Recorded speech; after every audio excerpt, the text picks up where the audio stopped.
Marie Mulder was given a doll once in her life. She played with it for about 5 minutes and then tossed it. But she cannot remember a time when she could not outrun every boy in her class. She quarterbacked her third-grade football team because she was the only one who could throw the ball. And at age 9, she stuffed her braids into her hat so that she could join the boys' Little League team. Marie's older sister, Chris, had joined the local all-girls running team, Will Spikettes. Marie thought, I'll give it a try. A few days before her 14th birthday, Marie had asked for and received a pair of spikes as a birthday present. In her first appearance with the Spikettes, she finished third in a 330-yard race. 4 months later, she won both the 1964 National Junior Girls and Women's 880-yard championships. She went on to also win the National Senior Women's Cross Country Championship and every other race she entered that season, including the inaugural Women's Beta Breakers. Marie wanted to run even longer, but girls weren't allowed to run the mile or the 1500 at that time. In just her second indoor race ever and 2 days after her 15th birthday, Marie eclipsed the existing world record at the LA Invitational in the 880, but finished second to a Hungarian athlete. Marie was off to Europe to compete in dual meets in London and Berlin. Marie won the 880 yards in London and finished second in the 800 meters in Berlin only because Germany's two-time Olympian Antje Glitschfeld beat her to the world record. Later that year, in July of 1965, she won the 880-yard run in 2 minutes, 11.1 seconds at the Women's National AAU meet in Ohio.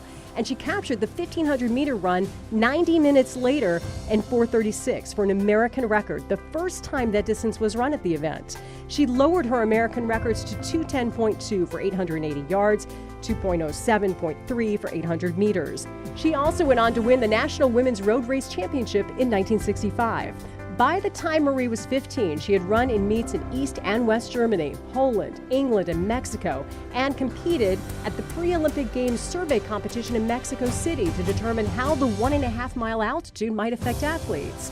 At the age of 15, the Foothill Farms junior high student was widely considered the finest female distance runner in the U.S. Marie gained international attention at the U.S. versus USSR track meet in Kiev. She set a new American record in the women's 880-meter event. She finished less than a second behind the Russian winner.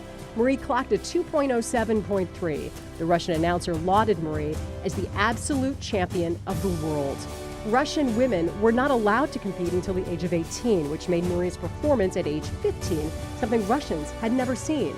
Marie's 2:07.3 800-meter run in 1965 ranks third on the Sac Joaquin all-time list after Dominique Jackson's 2007 performance of a 2:06.9 and SRA Hall of Famer Lindsay Hyatt Barr's 1998 run of 2:06.3.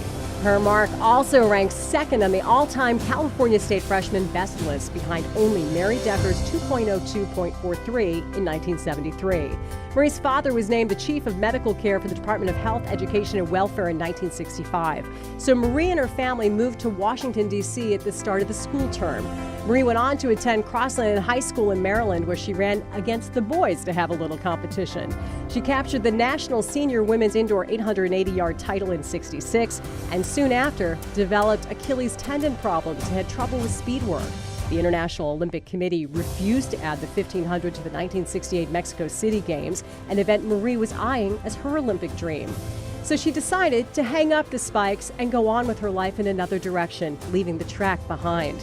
In all, Marie held American records at the cross-country championship and at the indoor 880-yard and 800-meter, plus the outdoor 800, 880, and 1,500-meter races. She was the cover athlete on the May 10, 1965 edition of Sports Illustrated and was featured on the cover of Parade magazine and Spirit magazine in 1966. The Wide World of Sports did a feature on Marie ahead of the 1966 LA Invitational, and she was one of several young people, including Bob Dylan, Barbra Streisand, and Bobby Fischer, to be included in Time magazine's 1966 Man of the Year Award when the youth generation was recognized as the year's recipient. Marie Mulder captured the hearts and minds of track fans around the world. For a snapshot in time, the 15-year-old straight-A student with a very relaxed demeanor proved that girls will be girls, tough, determined, and successful.